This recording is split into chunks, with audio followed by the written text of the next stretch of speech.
இன்னைக்கு வீடியோல வந்து பார்த்தீங்கன்னா, நம்மளோட சப்ஸ்கிரைபர் அண்ட் வியூவர்ஸ் ஒருத்தர் வந்து நமக்கு வந்து கமெண்ட் பண்ணியிருந்தாரு. ஸோ அவரோட ப்ராப்ளம் என்ன அப்படின்னு கேட்டிங்கன்னா, அவரோட பிஎஃப் பென்ஷன் வந்து பார்த்தீங்கன்னா, ரூ. 34,000 வந்து பாஸ்புக்ல வந்து காமிச்சிருக்குது. பட் அவருக்கு வந்து செட்டில் ஆன அமௌண்ட் வந்து பார்த்தீங்கன்னா, இத விட கம்மியான அமௌண்ட் 27,000 தான் வந்து செட்டில் ஆயிருக்குது. ஸோ இது எதனால வந்து இந்த அமௌண்ட் வந்து கம்மியாச்சுது? ஸோ இத பத்தி கொஞ்சம் கிளாரிஃபை பண்ணுங்க அப்படின்னு சொல்லி நமக்கு வந்து கமெண்ட் பண்ணியிருந்தாரு. ஸோ இது வந்து பார்த்தீங்கன்னா, அவருக்கு செட்டில் ஆன அமௌண்ட் ரூ. 27,213 மட்டும் தான் வந்து செட்டில் ஆயிருக்குது. ஸோ இது என்ன ரீசன்? ஒருவேளை வந்துட்டு டாக்ஸ் ஏதாவது புடிச்சிருக்காங்களா என்ன? ஏதாவது தெரிஞ்சதுன்னா சொல்லுங்க அப்படின்னு சொல்லி கேட்டிருந்தாரு. இன்னைக்கு வீடியோல வந்து பார்த்தீங்க அப்படின்னா, நம்மளோட பிஎஃப் பென்ஷன் வந்து என்னென்ன ரீசன்னாலலாம் வந்து நமக்கு கம்மி ஆகலாம்? அதே மாரி வந்துட்டு நமக்கு பென்ஷன்ல வந்து டாக்ஸ் அப்படிங்கிற ஒண்ணு வந்து புடிப்பாங்களா இல்லையா? இத பத்தின எல்லா டீட்டெயிலையும் இந்த வீடியோல ஸ்டெப் பை ஸ்டெப் வந்து பார்க்கலாம். அதுக்கு முன்னாடி நீங்க இது மாதிரி பிஎஃப் அக்கவுண்ட் ரிலேட்டடான எந்த ஒரு இன்ஃபர்மேஷனையும் இமிடியேட்டா தெரிஞ்சுக்கணும் அப்படின்னு நினைச்சீங்கன்னா, மறக்காம நம்மளோட சேனலுக்கு சப்ஸ்கிரைப் பண்ணிக்கோங்க. கூடவே வர்ற பெல் ஐகான்ஸ்ல ஆல் அப்படிங்கிறத கிளிக் பண்ணி வச்சிட்டீங்க அப்படின்னா, நம்ம சேனல்ல வரக்கூடிய எல்லா வீடியோஸையும் மிஸ் பண்ணாம பார்க்கலாம். இவரோட ஃபர்ஸ்ட் டவுட் வந்து பார்த்தீங்க அப்படின்னா, இன்கேஸ் எனக்கு வந்துட்டு டாக்ஸ் வந்து புடிச்சிருப்பாங்களா? அப்படி டாக்ஸ் புடிச்சதுனால தான் ஒருவேளை எனக்கு வந்து இந்த பென்ஷன்ல அமௌண்ட் வந்து குறைஞ்சிருக்கா அப்படின்னு வந்து கேட்டிருந்தாரு. ஆக்சுவலா பென்ஷன்ல வந்து பார்த்தீங்கன்னா, எப்பவுமே டாக்ஸ் அப்படிங்கிற ஒண்ணு டிடக்டட் ஆவாது. அதேமாரி பென்ஷனுக்கு வந்து வட்டி அப்படிங்கிற ஒண்ணு வந்து கிடையாது. நம்ம பென்ஷன் ஃபார்ம் 10C வந்து கிளைம் பண்ணும்போது அதுக்குன்னு ஒரு ஃபார்முலா இருக்குது.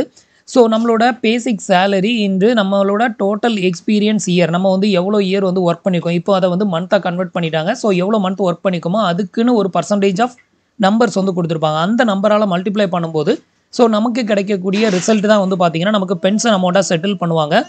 டாக்ஸ் அப்படிங்கிற ஒண்ணு வந்து நம்மளோட பிஎஃப் அமௌண்ட்ல எங்க இருந்து டெபிட்டட் பண்ணுவாங்க அப்படின்னு கேட்டீங்கன்னா, நீங்க வந்து 5 வருஷத்துக்கு கீழ ஒர்க் பண்ணி நீங்க வந்து பிஎஃப் அமௌண்ட்ட வந்து கிளைம் பண்றீங்க அப்படின்னா, உங்களோட அக்கவுண்ட்ல ஃபார்ம் நம்பர் 19 கிளைம் பண்ணும்போது அதுல மட்டும் தான் வந்து பார்த்தீங்கன்னா, உங்களுக்கு டாக்ஸ் அப்படிங்கிற ஒண்ணு வந்து டெபிட்டட் பண்ணுவாங்க.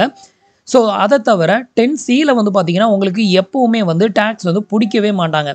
பென்ஷன் வந்து அப்ப என்ன ரீசன்னாலலாம் வந்து குறையும் அப்படின்னு வந்து பார்க்கலாம். ஸோ இப்போ வந்து உங்களுக்கு கிளியரா புரிஞ்சிருக்கும் அப்படின்னு நினைக்கிறேன். பென்ஷன் வந்து என்னைக்குமே டாக்ஸ் பிடிக்கிறதுனால வந்து குறையவே குறையாது. எவ்வளோ பென்ஷன் இருக்குதோ அந்த பணம் வந்து அந்த ஃபார்முலா படி தான் வந்து செட்டில் பண்ணுவாங்க.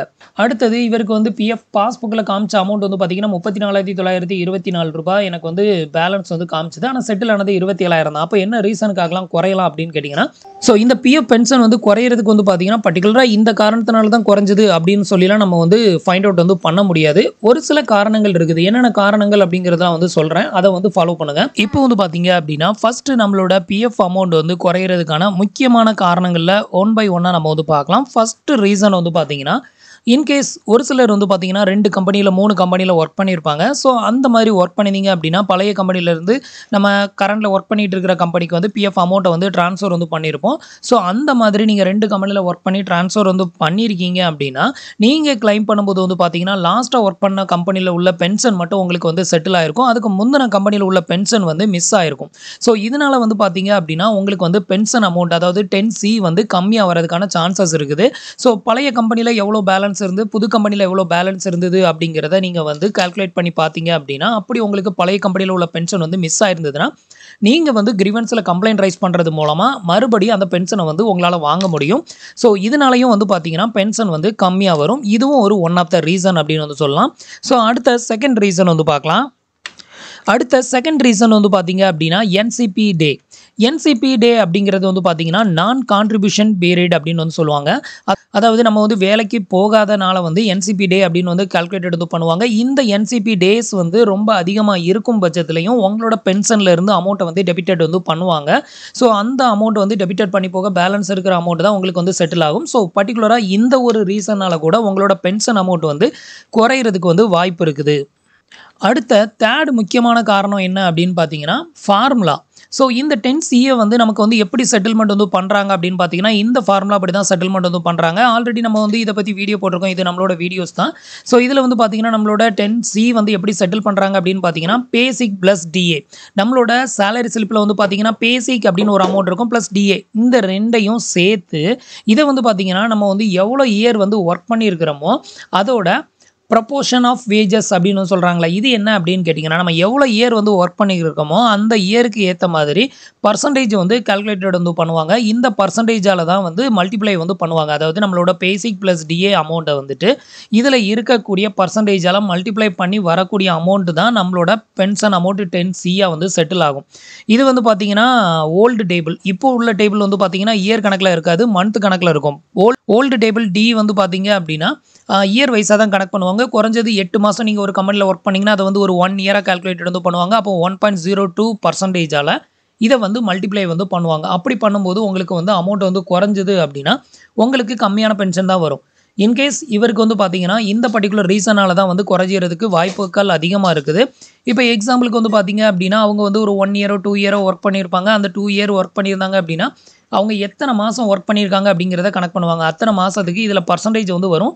எத்தனை பர்சன்டேஜ் அப்படிங்கிறத எடுத்து அதை வந்து 2ஆலையும் மல்டிப்ளை பண்ணும்போது வந்து பார்த்தீங்கன்னா உங்களோட பாஸ்புக்கில் இருக்கிற அமௌண்ட்டை விட கம்மியான அமௌண்ட் தான் அதில் வருது அப்படின்னா அந்த அமௌண்ட் தான் உங்களுக்கு வந்து செட்டில் ஆகும். ஸோ இதை தான் அதோட ஃபார்முலா. இதை வந்து எழுதி வச்சுக்கோங்க. ஸோ இன்கேஸ் நீங்கள் வந்து பென்ஷன் அமௌண்ட் வந்து நிறைய வச்சுருக்கீங்க, எவ்வளோ வரும் அப்படின்னு கால்குலேட்டட் வந்து பண்ணுறதுக்கு இது கண்டிப்பாக யூஸ் ஆகும். ஸோ இதில் பேசிக் ப்ளஸ் டிஏ வந்து கால்குலேட்டட் வந்து பண்ணும்போது நீங்கள் 30 நாளும் வேலைக்கு போனீங்க அப்படின்னா உங்களுக்கு எவ்வளோ பேசிக் வந்து போடுறாங்களோ அதில் எவ்வளோ டிஏ வந்து வருதோ இந்த ரெண்டையும் கூட்டிக்கோங்க. அது போக வந்து பார்த்தீங்கன்னா percentage of proportion of wages இது வந்து பார்த்தீங்க அப்படின்னா இப்போ உள்ள நியூ டேபிளை பற்றியும் நம்ம வந்து ஆல்ரெடி ஒரு வீடியோ போட்டிருந்தோம். இதில் வந்து குறைஞ்சபட்சம் நம்ம வந்து 5 மாதம் ஒர்க் பண்ணால் அதுக்கு எத்தனை பர்சன்டேஜ், 10 மாதம் ஒர்க் பண்ணால் எவ்வளோ பர்சன்டேஜ் அப்படின்னு சொல்லிட்டு ஸோ அந்த பர்சன்டேஜ் நம்பர் வந்து பார்த்தீங்கன்னா இதில் கொடுத்துருப்பாங்க. அந்த நம்பரையும் எடுத்துக்கோங்க, ரெண்டையும் மல்டிப்ளை பண்ணுங்கள். அப்போ உங்களுக்கு எவ்வளோ அமௌண்ட் வரும் அப்படிங்கிறத நீங்கள் இப்போவே கால்குலேட் வந்து பண்ணிக்கலாம். ஸோ இந்த ஒரு ரீசனால் கூட அவருக்கு வந்து அந்த பென்ஷன் வந்து கம்மியாக வந்திருக்கலாம். ஸோ இந்த மாதிரியான ரீசனால தான் மெயினாக வந்து கம்மியாகும் அப்படின்னு நான் நினைக்கிறேன். ஏன்னா அவருக்கு வந்து 27,000 வந்து கிரெடிட்டட் ஆயிருக்கு, ஆனால் 34,000 இருந்திருக்குது. ஸோ இந்த ஒரு ஃபார்முலாவில் அப்ளை பண்ணும்போது அவங்களுக்கு வந்து அமௌண்ட் கம்மியாக வந்துச்சு அப்படின்னா கண்டிப்பாக அந்த அமௌண்ட் தான் வந்து செட்டில் ஆகும். ஸோ இந்த பர்டிகுலர் ரீசனாலலாம் வந்து உங்களுக்கு வந்துட்டு பென்ஷன் அமௌண்ட் வந்து கம்மியாக செட்டில் ஆகிறதுக்கு வாய்ப்பு இருக்குது. ஸோ இப்போ உங்களுக்கு கண்டிப்பாக தெரிஞ்சிருக்கும் அப்படின்னு நினைக்கிறேன் நம்மளோட பென்ஷன் அமௌண்ட் வந்து எந்தெந்த ரீசனாலலாம் கம்மி ஆகலாம் அப்படின்னு சொல்லிட்டு. பட் ஒரு பர்சனுக்கு இந்த ரீசனால தான் கம்மியாச்சு அப்படிங்கிறத நம்மளால் எக்ஸாக்டாக கண்டுபிடிக்க முடியாது. இந்த 3 மெத்தட்லையுமே நீங்கள் ட்ரை பண்ணி பாருங்கள். இந்த 3 மெத்தட்லையும் வந்துட்டு ஏதாவது கால்குலேஷன் வந்து பண்ணும்போது உங்களுக்கு கிரெடிட்டடான அமௌண்ட் மேட்ச் ஆச்சுது அப்படின்னா ஸோ நமக்கு அப்போ இந்த ரீசனால் வந்து டெபிட்டட் வந்து ஆயிருக்கு, இல்லை இந்த ரீசனால் நமக்கு வந்து அமௌண்ட் கம்மியாக வந்திருக்கு அப்படிங்கிறத வேணால் நம்ம வந்து அப்ராக்சிமேட்டாக புரிஞ்சிக்கலாமே தவிர எக்ஸ்ட்ராக்டாக கண்டுபிடிக்க முடியாது. ஸோ இன்றைக்கி சொன்ன இந்த அப்டேட் இன்ஃபர்மேஷன் உங்களுக்கு ரொம்பவே யூஸ்ஃபுல்லாகவும் இன்ஃபர்மேட்டிவாகவும் இருந்திருக்கும் அப்படின்னு நினைக்கிறேன். நம்மளோட வீடியோஸ் பிடிச்சிருந்ததுன்னா லைக் பண்ணுங்கள், ஷேர் பண்ணுங்கள், கமெண்ட் பண்ணுங்கள். மறக்காமல் நம்மளோட சேனலுக்கு சப்ஸ்கிரைப் பண்ணி சப்போர்ட் பண்ணுங்கள். தேங்க்ஸ் ஃபார் வாட்சிங்.